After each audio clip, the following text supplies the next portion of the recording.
Let's start with TNA. All right. The firework display is what this was. So I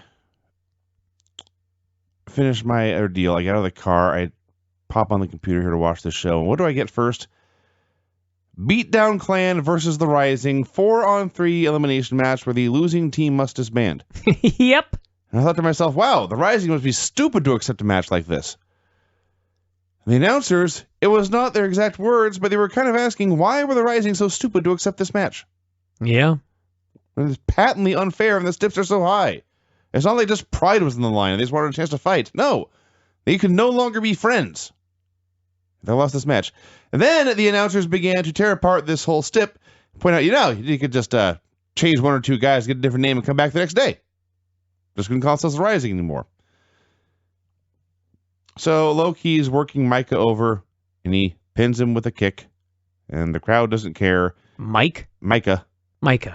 And the crowd doesn't care, and Josh throws it to commercial, sounding bored out of his skull. Like everything about this was done to minimize any emotional impact anything in this match might have had. You know what was worse?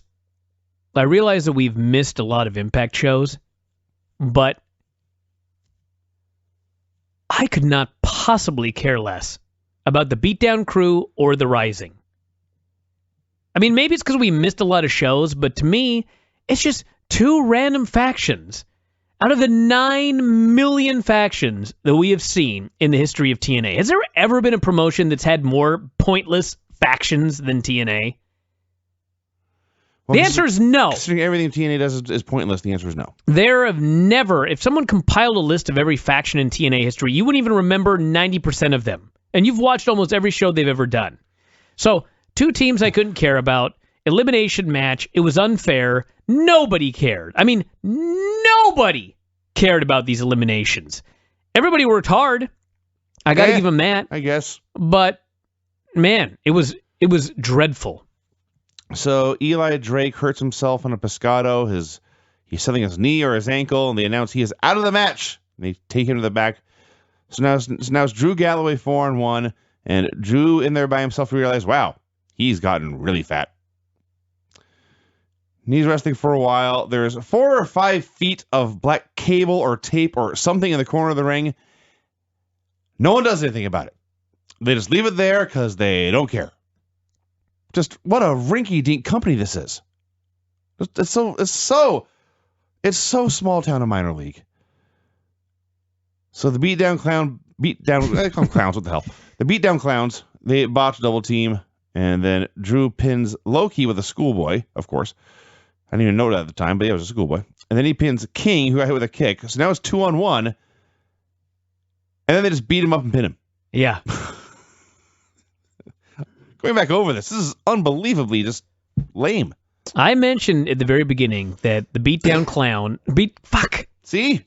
That's exactly... My point was, when they first gave them this name, I said it's impossible to say beatdown clan without saying beatdown clown 90% of the time, which has now been proven true. And by the way, they're still around. The Rising is gone. By the way, the very next segment is the Beatdown Clan celebrating, and they learn that Low-Key has been sent to the hospital with a separated shoulder. What? He was just working, and he seemed fine. After he was eliminated, he tried to attack Drew, but Drew hit him with a shoulder breaker onto the stairs. I see. Mm-hmm. Okay, I missed that. I was busy... having a life, I hope. No, I was watching it, furiously typing how much I thought this match was dreadful. It was no good. Magnus was in the ring for a promo. On Bell to Bell. That's what the show was called, Bell to Bell, which I thought meant there would be wrestling bell to bell. But there were at least 2 long talking segments on this show. So I have no idea what bell to bell means. So Magnus brings out his wife, Mickie James, who it turns out is not dead. Totally fine, actually. She thanks the fans for their well wishes, thanks Magnus for standing by her and believing in her. She begins to address James Storm when out comes James Storm wearing a cool paisley shirt. He says Mickie should thank him for not putting her in a wheelchair. And Mickie got angry, and she went after him. And then Magnus held her back. Magnus apparently saying, now, dear, let's hear what this man who attempted to kill you has to say. Maybe he's got some good points. Let's hear him out. Well, he didn't. No. The attempted murderer and his intended victim yammered on for a while. Something about Storm saying he could find a woman and Mickie challenging him to do so. And just watching this thinking, obviously this was taped a long time ago. Everyone involved has since quit. This is wrestling as produced at a hospice center. Wow. Basically. 30-minute Ironman match, the Dirty Heels versus the Wolves. Okay. I hate to nitpick, but the final match of a best-of-5 series being an Iron Man match, after doing things like TLC matches earlier in the series, is goofy. Plus, as you noted, it is a 30-minute Iron Man match, and it's a tag team match, which means you can sit on the apron for extended periods of time, which is not very Iron Man-y. And this is one of the things about WCW and now TNA. Although I'm sure WWE will do another Iron Man match at some point, but anybody who has paid any attention to ratings knows that Iron Man matches have not worked in well over a decade. Maybe longer here in this country. Because people know nothing matters until the end. So, you'd probably get a much better reaction if you did a straight match that went 30 minutes or a straight match that went 60 minutes, because then it would feel epic. If you announce a normal match and it goes 30 to 60 minutes, it becomes an epic match. If you announce a match is going 30 or 60 minutes, it just feels long. And they may as well have just gone 30 minutes because they didn't even do a fall for the first 25 minutes. Now, with all that said, they worked very hard, and it was a very good match, but no more Iron Man matches. They don't work. No, I agree with everything you just said. All four of these guys are very good wrestlers. Bobby Roode, in particular, is so awesome at just subtle little things that just make stuff better. But it was a good match that I knew nothing mattered for 25 or 26 minutes. And so I didn't really care. They had a long heat segment, hot tag and comeback, another long heat segment, then a few finishes. The only thing I liked about it that made sense was the Dirty Heels. They went up 1-0 with about 4 minutes to go. And then they immediately went into kill the clock mode. They threw Eddie Edwards out of the ring and just tried to not let him back in. That was the whole goal. And like for like 2.5 minutes, that's the story of the match. And it made total sense.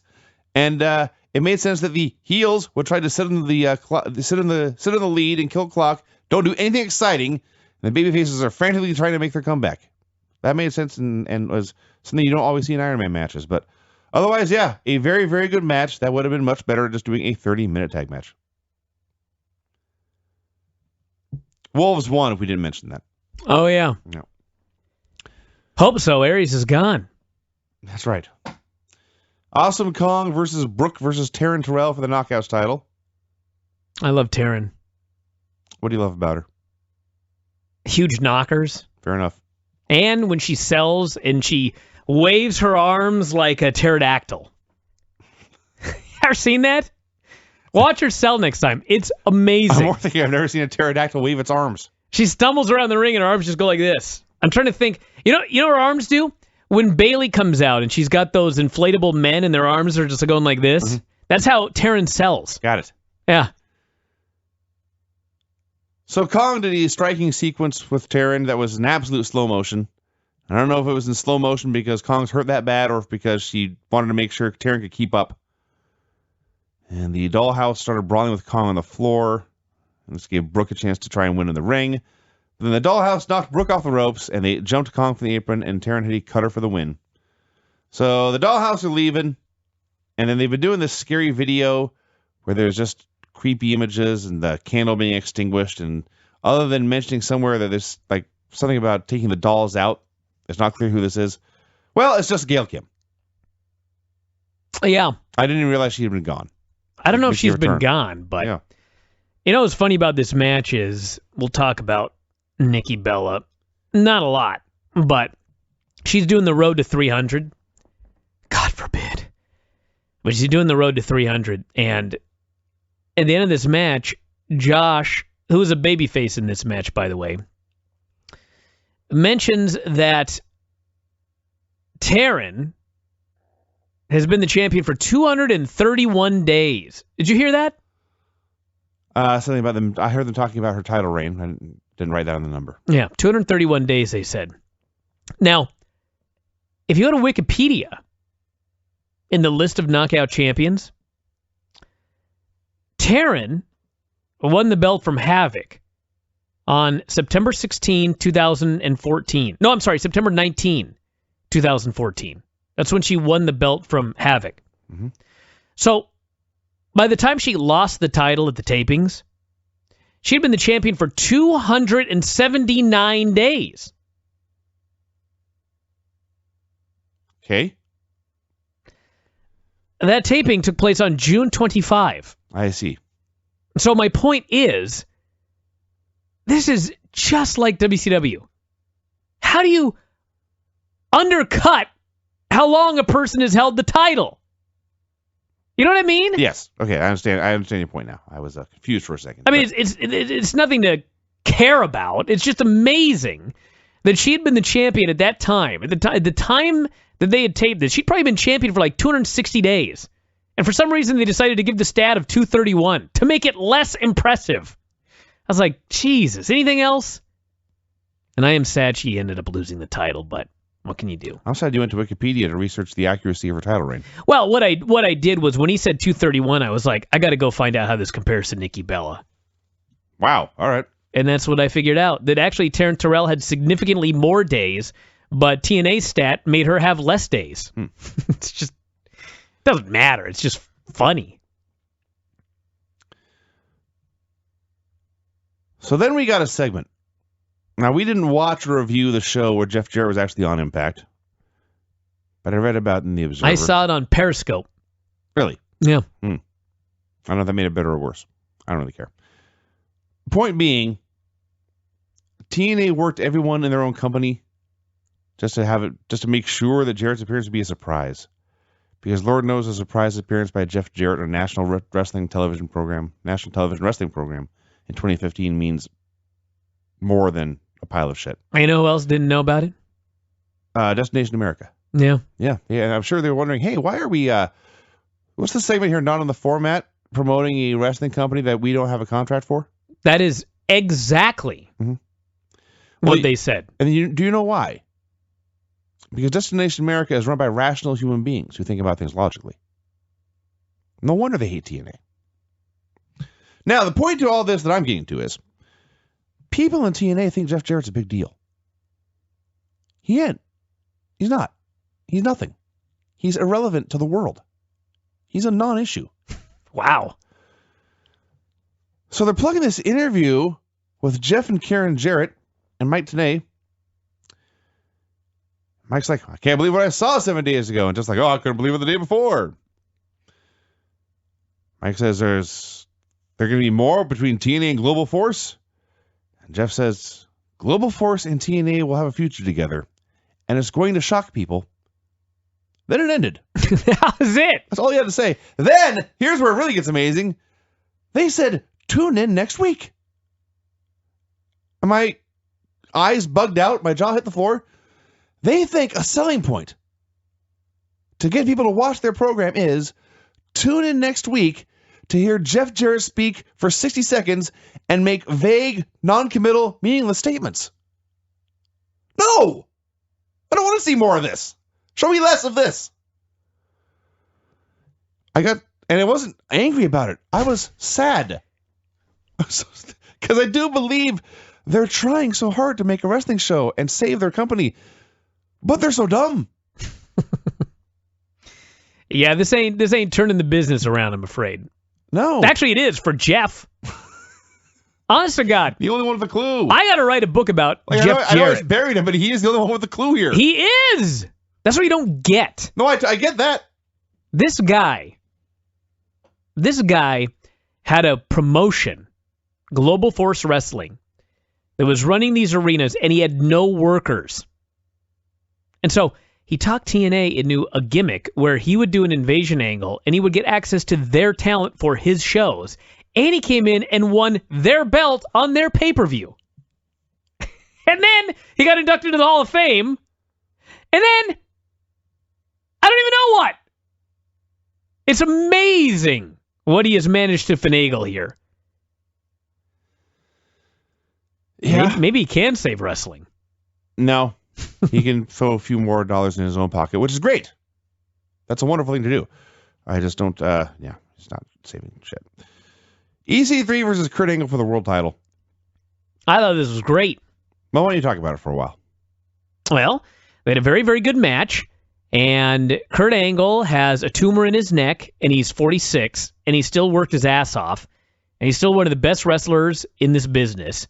And EC3 came in with a Megatan, and he worked his ass off, and the fans were going crazy at the finish. They're going nuts. They're chanting, "That was 3" for the near falls. Women are shrieking at the top of their lungs. They did a creative ref bump where Angle gave him a belly-to-belly into the referee, which if you're going to kill the referee, that's a good way to do it. And then Tyrus came in, hit the Asbury Park driver, I think. I never know what the hell Tyrus is doing. And then EC3 hit his finish. Another near fall. Kurt kicked out of that. First man to ever kick out of it. He put him in the ankle lock and scissored the leg, which almost no one ever gets out of. But EC3 did get out of it, slipped out, slipped behind on an angle slam, rolled him up, cleaned him, pinned him clean in the middle. Angle was awesomely disappointed. EC3 did a great celebration. After an hour and 40 minutes of every TNA show you've ever seen, we finally got a World Heavyweight Championship wrestling match where the undefeated guy beat the champion clean and won the title. And for 20 minutes, it felt like there was hope. There isn't, but it felt like there was hope. In fact, I've been thinking about this for a while. This company is spiraling out of control and may be dead in September. And I thought, can you imagine being EC3 and you are going to be the champion when this Titanic sinks? You're not the champion at its peak. You're not the champion when it's on top of the world and doing 1.5 million viewers on Spike TV or whatever.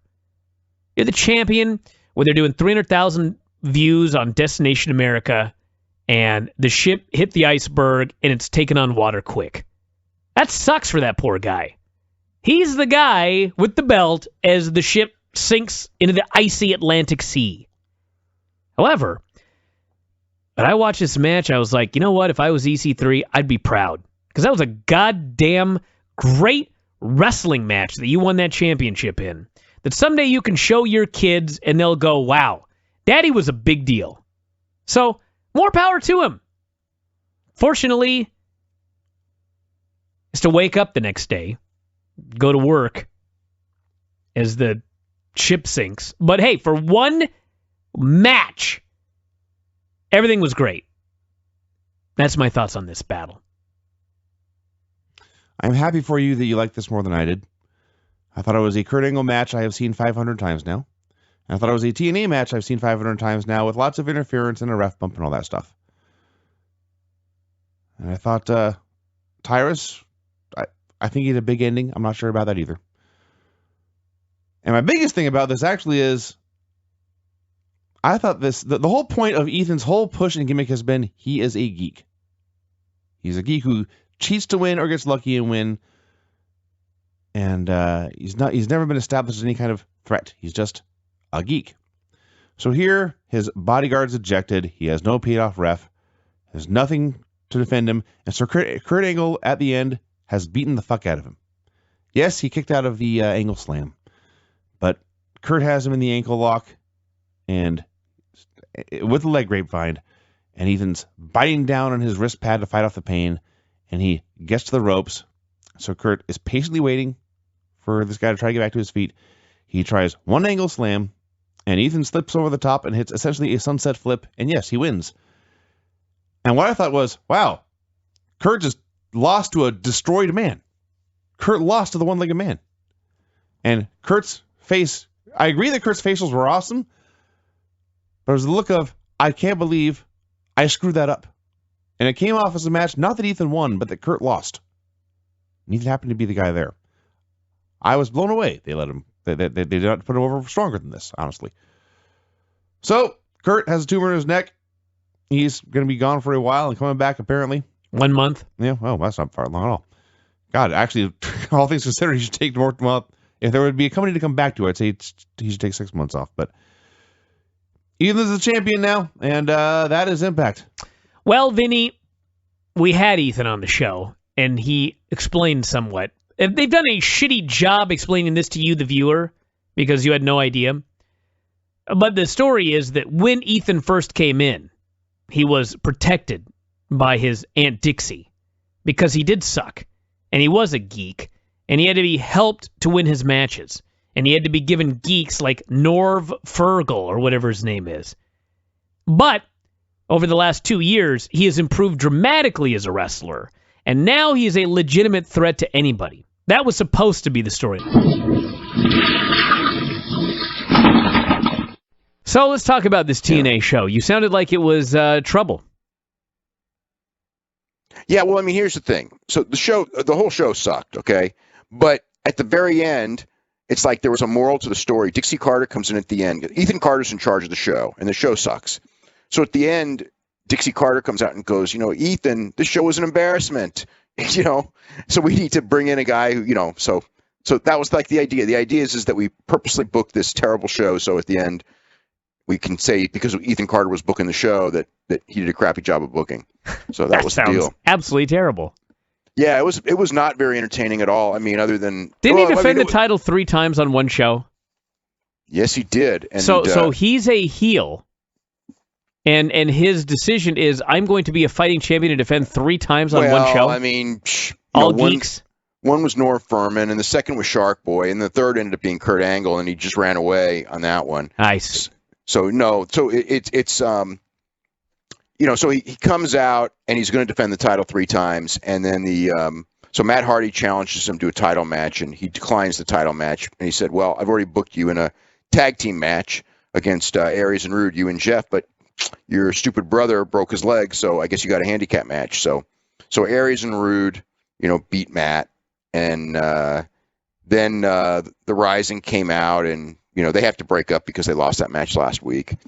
Eli was on crutches and said that he wanted to thank Drew Galloway for how much he got him in the door at TNA, and he's going to, show him how much that means to him, which basically means that next week on TV he turns on Drew Galloway. And he should. It was Drew Galloway's idea to do that stupid handicap match with their whole faction on the line. Yeah.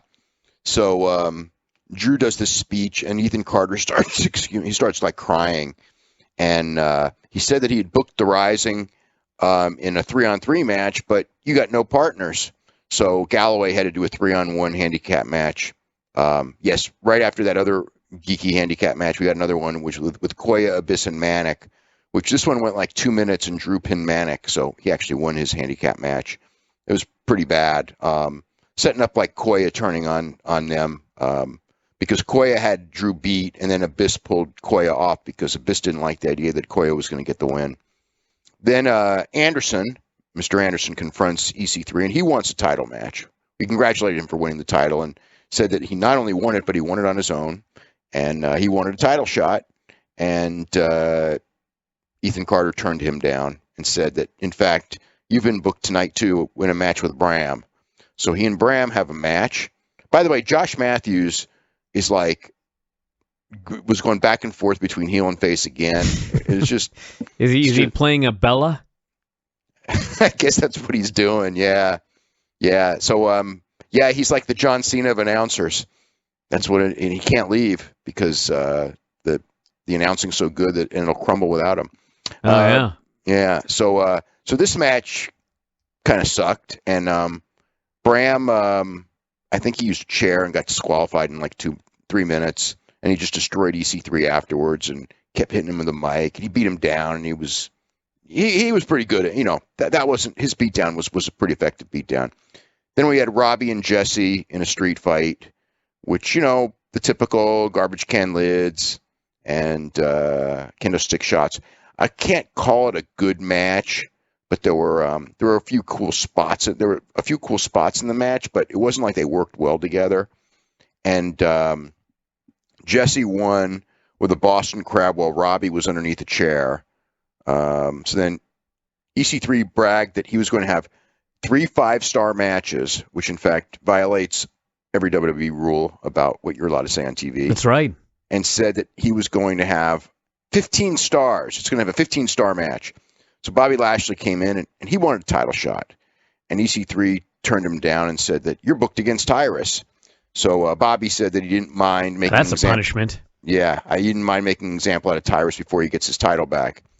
So then we had part 1 of the Jeff Hardy interview, and with Mike Tenay. Karen was there. Jeff Hardy. I said it's Jeff Jarrett.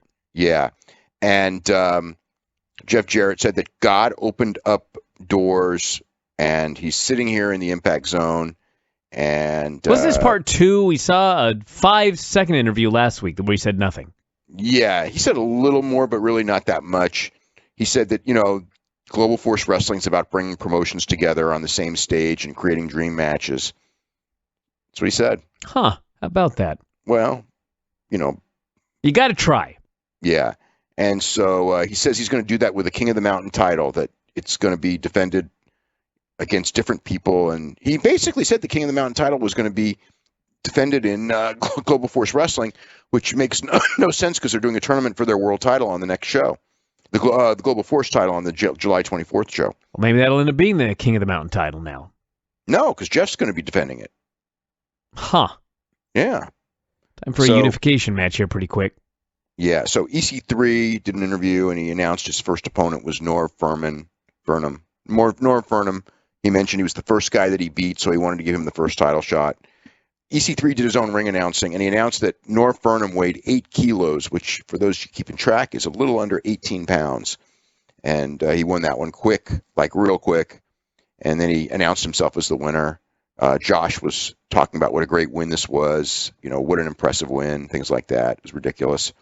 Then EC3 said, I've just beaten a man from the land, so next I'm going to beat a man from the sea. So Sharkboy came out, and he beat him, and right away, again, Josh was putting over what a viable contender Sharkboy was.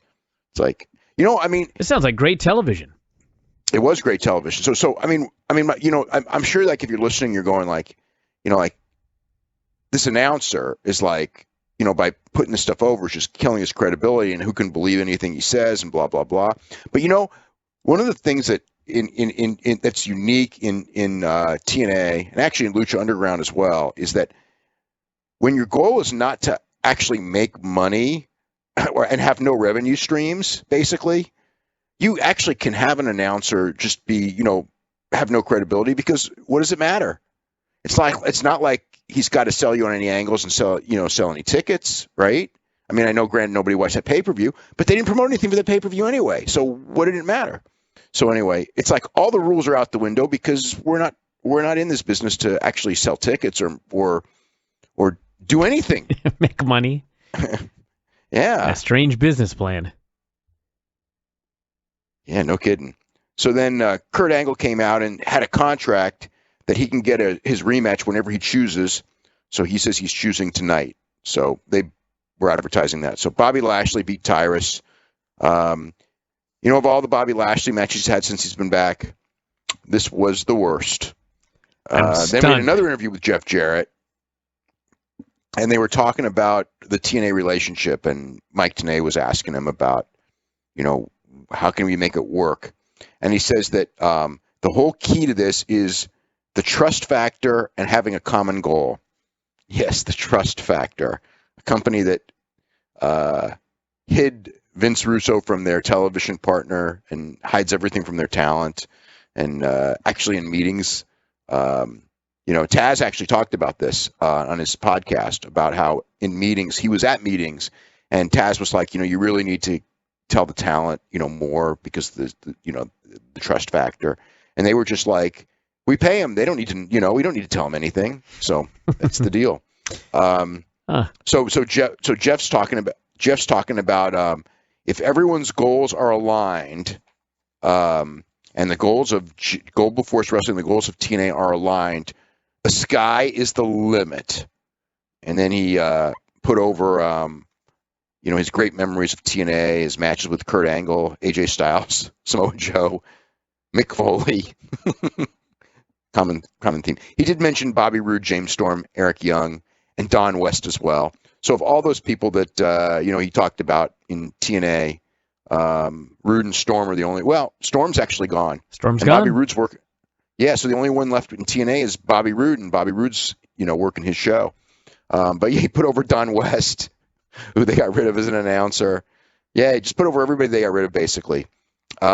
He says he takes great pride in putting together all those guys on the same team and having such a great team with such anyway, he talked about anyway, that's what he talked about. So it was hilarious.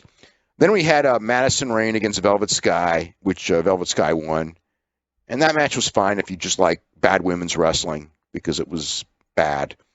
So we had Kurt Angle and EC3. The entire match, the world title match, it goes 3 minutes. The entire match is EC3 running away, in theory trying to get counted out, but Kurt would keep throwing him in the ring. So finally, Kurt put him in the ankle lock, and he punched Brian Hebner, so he got disqualified. Then he's tapping all over the place, but he was DQ'd first. So that was the match. That was the main event. How about that? Yeah. And then Dixie returned as a babyface. Yeah, the people didn't know what to make of her. She wasn't good either. I mean, I don't know what it was, but she just wasn't very good. The deal, she mentioned the last time she was on TV, she got put through a table and broke her back, and then said that like she looks back at the tapes of what she did that year and it wasn't very good.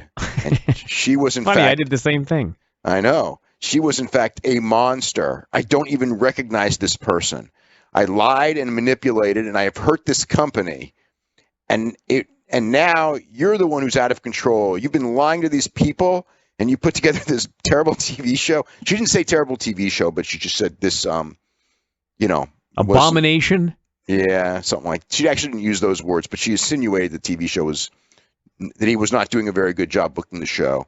And she said, the company does not belong to me and it does not belong to you. It belongs to all of these fans who've supported us, even the ones who've only supported us for one day. So she can't change the past, but what she can do is make sure that the mistakes are not repeated. I'm telling you, I guess this was good. You earned this title, you carried it, and now you have to defend it using your skill, not your last name. This has been an embarrassment. So it was an embarrassment. And somebody needs to be in charge. So Ethan's all happy thinking he's going to be in charge. But she said that it's not going to be me and it's not going to be you. She didn't say it was going to be Bully Ray, but I guess that's next week. So there you go. That was the show. All right, we've also got some classic TNA, the departures of Hernandez and MVP. I do have to say that as TNA stories go, Brian, when you write that book, this is a good one. Oh, yeah. I mean, they're all good, but this is a particularly good one. I'm completely befuddled, baffled. Are you really? How seriously? How can you be so... Let me ask you a serious question. How can you be so stupid? Are you really... I mean, when this story happened, and all of a sudden everybody is all, oh my God, you got to talk about the Hernandez story. I mean, maybe it's just because it's been 12 years of incompetence, but this one just rolled off my back. I'm not surprised at all. You have a company that's been around for 12 years, and there's a guy who's under contract to another company, and you don't realize that he's got a non-compete, and you film 6 weeks worth of TV with him. Not even with no papers, Yeah, without that him doesn't even surprise me at showing all. papers. Oh my God! I'll tell you the one thing about it. I'll tell you the one thing about it that did surprise me. Okay, I'll tell you the one thing about it that really did actually really surprise me. Mm-hmm. If you follow this business in even a cursory manner, you're well aware that the Lucha Underground contracts were 7-year deals.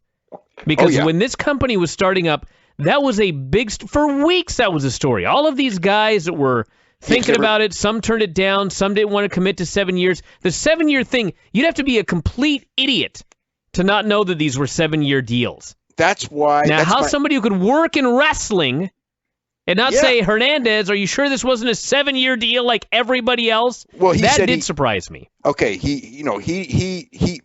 thing when he came in there was that he got his release. And in fact... Where's his release? Okay, in fact, the truth of the matter... Well, no, here you go. The truth of the matter is that he did verbally get his release. But where's his release? But the point is that... he didn't get it! Yeah, well, they dragged their feet on it because, they're all out not doing it, so they never filled it out. But the point is, even if he got his release, this is the whole point. The release had a 90-day non-compete. So even if they... So in fact, they never did fill out the release form, but they did verbally agree to it, and that's his argument, is that, well, we verbally agreed to it. But in the release that was not never signed a contract? The TNA? Anywhere. It's definitely verbally, you've got to sign it, you've got to have a copy of it. Yeah, well, yeah, but I mean, the whole thing is like, when I saw him on TNA, I mean, I knew that there was something wrong because there's no way, given the nature of where people from Lucha Underground come from, which is TV people, that he could ever appear on another show at the same time as their season's still going on. So at the very least, and I knew about the 90-day non-compete anyway, but the one that threw me off was maybe they just got mad at him and said screw you, but I couldn't figure out how he could be on TV before August the 5th, which is or whatever the last day is of that he's still on, which would be I mean, he's got a couple more matches to go. So I thought that was really weird, but there you go. Yeah, he wasn't allowed, and they filmed segments on all these shows, and they got to take them all off the shows and redo the shows. And MVP's gone because he was involved in this. MVP was the one who called him up, and I don't know what the whole nature is with MVP, but I do know that MVP leaving was not a surprise to a lot of people. So and that's before the Hernandez thing. He didn't. There was a lot of talk that he wasn't very happy. Although the Hernandez thing probably was the straw that broke the camel's back in his case. So he's gone. Kenny King is got a decision to make according to Twitter, which is in fact whether he's going to stay or he's going to go. So it's who knows what's going on with TNA. I know what's going on with TNA. It's a disaster. Yeah, they're gonna run a show. They're gonna run Bound for Glory on pay-per-view though. I don't know why. I mean, well, who knows? I mean, they ran Slammiversary and ended up. I mean, I don't think anyone bought that show. No, well, I mean, the three of us did. That's about it. That's all I know. Yeah.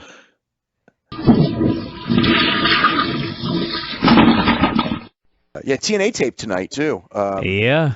Yeah, Bob, James Storm and Austin Aries were back, and Crimson was back as well. Not that they do anything with him anymore, but so they're back with on I guess per day deals, and then it's just hard for me right now with TNA because it's just they announced Bound for Glory, so they're in Charlotte on I think October the 4th. So they're going to do another pay-per-view. That date's real interesting if you think about it because it's in October, but we'll see.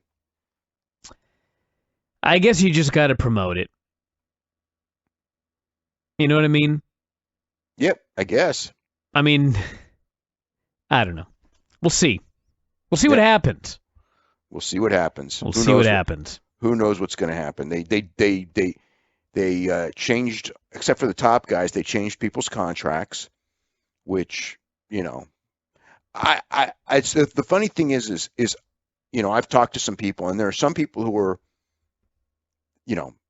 just fine with the change in the contracts, and some just are really unhappy. So why were some happy and some were not? Well, I mean, it just depends.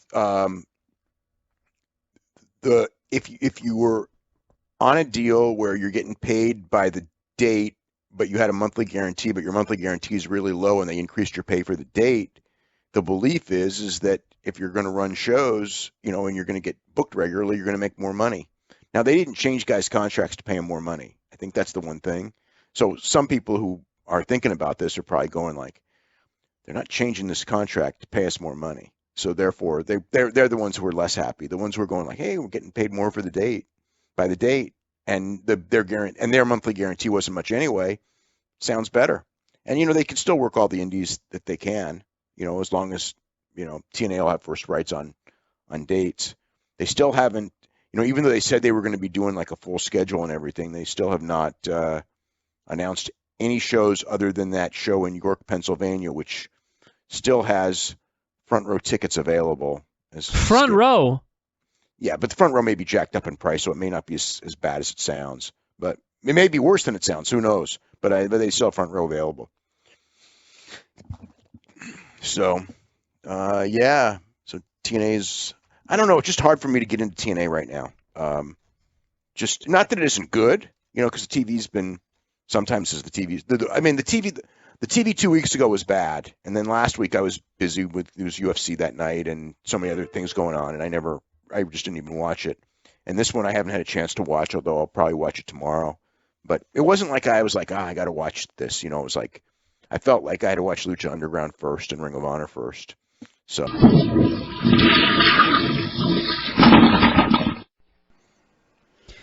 So TNA has been taping all week, and they have already taped. They started, I guess at the tapings a couple of days ago. They started the Global Force versus TNA storyline, the invasion angle or whatever it is. And as of tonight, I guess they've already wrapped it up. Take us through these tapings. I don't know if they wrapped it up, but yesterday they set up the GFW guys. Jeff Jarrett, basically, Dixie Carter made Jeff Jarrett the head of creative, or the head of whatever they call it, the lead authority figure, the role that Bully Ray had, and he's gone. So now Jeff Jarrett has it, and then the first thing Jeff Jarrett did was turn heel with all the Global Force guys beating up all the TNA guys and taking the tag team titles. Trevor Lee and Brian Myers took the tag team titles. So it set up a match with Dixie Carter's team against Jeff Jarrett's team in a lethal lockdown. The winner gets the loser's shares in TNA. So Dixie Carter's team won, which in theory means that Dixie got Jeff's shares. I don't know. It's like from a business standpoint, if you were, from a business, trying, in a lethal lockdown match and the winner got the loser's shares, wouldn't you want to lose? If it were TNA, I would. Yeah. I mean, it's like you're, unless you're not funding it, but it's like you're, I don't know. It doesn't seem like it's not worth very much when it's losing money all the time. Did they mention that in the storyline as they were doing this match here? That both sides wanted to lose? Yeah, no. this company's losing money, and someone's got to go down with the ship, so we're going to put all of you in a cage, and nothing like that. No, that would be something WCW would probably do. TNA isn't quite like at that level yet. Oh yeah. Yeah. So any other fun notes from the tapings? Oh, I'm sure there's tons of fun notes, but Jeff Hardy's Ethan Carter's slave for 30 days or something, or assistant, because Matt Hardy lost Ethan Carter III. I think still taped a lot of stuff for a lot of months, and they're going on. I mean, there's it's nothing else spectacular. They brought in a whole bunch of new guys, so that's good. Jeff got his company on television in some way.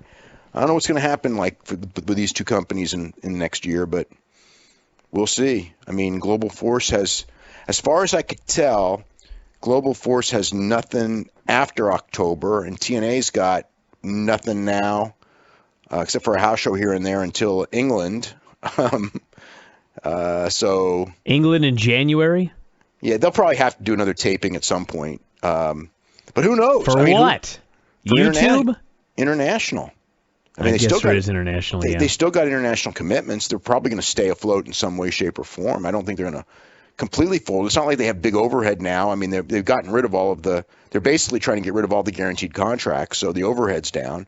So, I mean, they may survive as a low-budget entity, so and just come in and do TV with whoever's available on those days, since, nobody's, as far as contracts go, a lot of the guys, well, I mean, most of the guys still, they still may be under contract where they get first dibs on dates with a lot of those guys, the ones that are still there anyway. I mean, the few, James Storm, I guess, is a free agent, but the rest of them that were there, I'm trying to think who else is a free agent. I mean, pretty much, I don't think anyone else is. So, but yeah, they can, they can work wherever they can on their other days during the show. Okay, so hold on, I got to stop you here. So we did not review Impact last week, to my knowledge, or maybe we did, and I was half asleep. We didn't. What Jeff Jarrett came in. He stole the King of the Mountain title in the King of the Mountain match. No, he won it. He won it, whatever happened. But how was it explained, and did it make any logical sense that he was named the new authority figure? Yeah, Dixie needed Dixie needed someone. They were all making nice to each other. He was in the Hall of Fame. He thanked Dixie, thanked everyone. Yes, there was no problem with that, actually. All right. And I mean, even during the show, the whole thing was like there was a big fight between the TNA guys and the GFW guys, and Jeff came back and just goes, "This is not an invasion angle. We're just here as competitors." Did he really say an invasion angle? Yes. Well, I don't know if he used the word angle, but he said twice that this is not an invasion. So okay, invasion's okay. Invasion angle is not okay. Yeah. Well, it wasn't an invasion angle yet, although it turns into one next week, I think. So anyway, he talked about the card. He said that the King of the Mountain Championship is going to be on the line, and it's going to be because he's giving it up because he's done wrestling. He's now a promoter. And Eric Young came out, and Eric Young said that he was God, and that he sent Kurt Angle home, and he's never coming back, which I don't know if Kurt's ever coming back, but Kurt's home. He should be ready for the next tapings. The next tapings, you say? Well, they're taping after Bound for Glory in October. Let's see. So Eric bragged that he took a War Hero's leg. So we got that. So I guess that the match where he won the leg has happened. The match where he loses the leg back is still upcoming. He wanted a match with Jeff for the King of the Mountain title, and Jeff said that the King of the Mountain Championship is not like any normal title because it's going to be defended all over the world in multiple promotions. Athletes from Global Force and TNA are going to be fighting over it tonight, and he said that Eric Young could be the first guy in the match. And Eric Young attacked Jeff Jarrett anyway. And then that's when the GFW guys ran in for the save, and then the TNA guys ran in, and they were all fighting, and then Jeff told them, this is not an invasion. We're here for competition. So get focused and get ready for your matches. Then we had Kong against Lei'd Tapa. It was a double count out, and it totally sucked. I mean, I would have a lot worse words for it, but I saw that Villanos match, and nothing could be worse than that. But if I hadn't seen the Villanos match, I'm telling you, this match was terrible. It was just awful. So anyway, the less said about it, the better. PJ Black did an interview. In the middle of the interview, he picked up his phone, even though it never, and had to talk to somebody, even though the phone never rang. Drew Galloway was also looking at his phone and said he would do whatever it takes to win the match, although he wasn't actually in. He ended up not being in the match. Bobby Roode came out, and he was not in the match either, and he's really mad that he wasn't considered for the King of the Mountain match. He called out Rockstar Spud because Spud had ended the career of Austin Aries last week. So they went back and forth, and Bobby Roode beat the hell out of Spud. Threw him out of the ring, threw his shoulder into the post, choked him with his jacket, and put him in the crossface on the floor. I don't know exactly where this went, but Jeff Jarrett started yelling at Bobby Roode. Bobby Roode said this is a wake-up call for you and for TNA management. So Bobby Roode was not in the King of the Mountain match. Then we had Bobby Lashley against Jesse. The winner gets in the King of the Mountain match. The thing that was really interesting here is, Jesse's got that great physique. Next to Bobby Lashley, he looked like frickin' Spud. He looked so small. And it's not even that Bobby Lashley is really big, although Bobby Lashley's lost a lot of weight. I mean, he's, didn't he fight at like 238? So he's probably in the low 240s. He's a lot lighter than he's been in the past. Bobby won with a spear. The spear didn't look good. Match was all right. Not bad. Short. Then we had Drew Galloway was laid out, and there was a chain next to him, just like when Bully Ray was laid out. So, so he's out. He's taken to a medical facility. They use the same freaking terminology as WWE. You know that Josh will not say belt when in that TNA match where you had to hang the belt up. Josh kept calling it a title and a championship. He would not use the word belt. It's wow. Hilarious. Well, he's brainwashed. Cannot speak English. Then we had, after Drew Galloway's out, we had Dixie Carter, Jeff, and Karen in the room, and they're all flustered because Drew was going to be in the match, and Dixie goes, what are we going to do? And Jeff goes, well, I'm a promoter. I'm going to come up with something. We'll replace him. It's like, what a freaking genius he was. That's why he's a promoter now. That's why exactly. Dixie couldn't come up with it. And no, it's only been 13 years in this business. She's still got a lot to learn. So Dixie said she was leaving to go to the hospital to check on Drew, who had not left in the for the hospital yet. So I guess she was trying to beat him there. EC3 and Tyrus came out. They were doing an interview. He mentioned that he beat Matt Hardy in Matt Hardy's own match, the Heavy Metal Mayhem match that Matt invented. And Matt came out, or Full Metal Mayhem. And anyway, Matt said that he's not making excuses, that EC3 has proven he's among the greats as a TNA champion. But as long as you're the champion, you are going to remain in my focus. And EC3 said that when you go to war with someone, you end up with respect. Because I've never been hit as hard as you did when you did that leg drop through the table on me. And I couldn't believe that I would get up from it, but I did. And you are more than worthy of another title shot, but I'm not the one to decide. I'm going to let the fans decide. So I asked the fans, should he get the shot? And, of course, the fans said yes. So then EC3 goes, the answer is no. And then Tyrus attacked Matt Hardy. EC3 hit him with a belt shot, which was not called a belt shot. And Tyrus, please tell me they called it a title shot. I don't remember what he called it. The Dollhouse promo. Next week is going to be Gail Kim against Marty and Jade in a handicap cage match. And Taryn Terrell told them that you can tell Gail Kim, she wants Gail Kim to never lay a finger on her again. Chris Mordetsky did an interview and said nothing, did nothing to make me excited about seeing him whatsoever. The Wolves against Trevor Lee and Brian Myers. The Wolves won. So next week, I guess the Wolves lose to Trevor Lee and Brian Myers.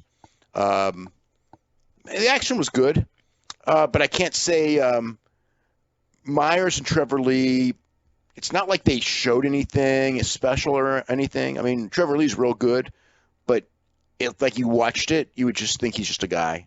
I was, didn't really stand out or anything like that. Bobby Lashley said he was bringing back the title. Tigre Uno and Sanjay Dutt. Short match. Pretty good action. Tigre Uno won that one with a sunset flip off of a Frankensteiner. Jeff Jarrett was with EC3 and Tyrus, and Jeff was talking to him and telling him what a great champion he was. And EC3 says, I see through you. These wrestlers don't see through you. My aunt doesn't see through you, but you're full of crap. You can fool all the guys in Dixie, but that was that. And then Jeff said he had his replacement, which ended up not being EC3 or Tyrus. They never told us who it was, and it ended up being Robbie E. So whatever. Next week, though, he told EC3 that next week you're defending the title against the winner of the King of the Mountain match, which he wasn't happy about. Ken Anderson did a promo, talked about Bram.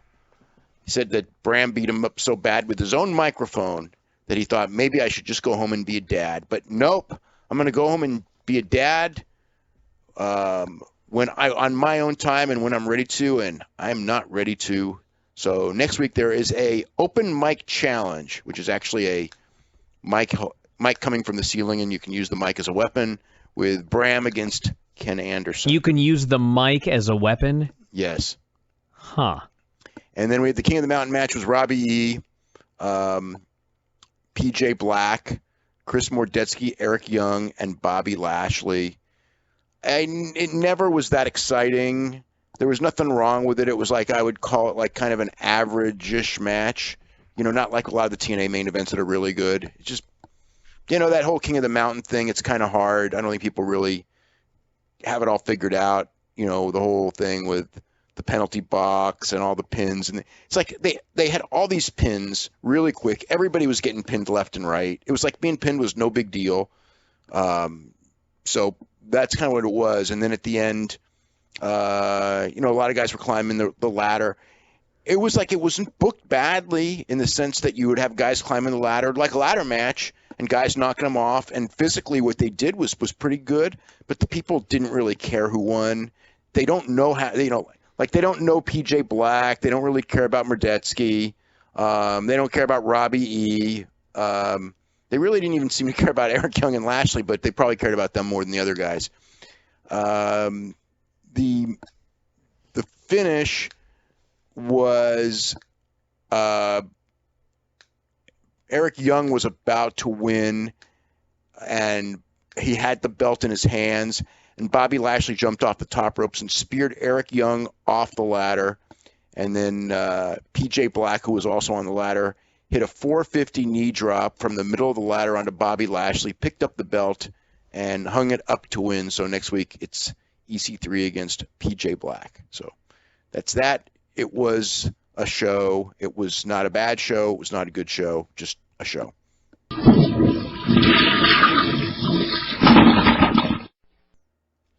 Well, that brings us to TNA here. Things not looking good. They're being canceled internationally in certain places, it appears. And it's the places that. So here's the deal. When they signed with Destination America, it was a deal with there's the Discovery Network.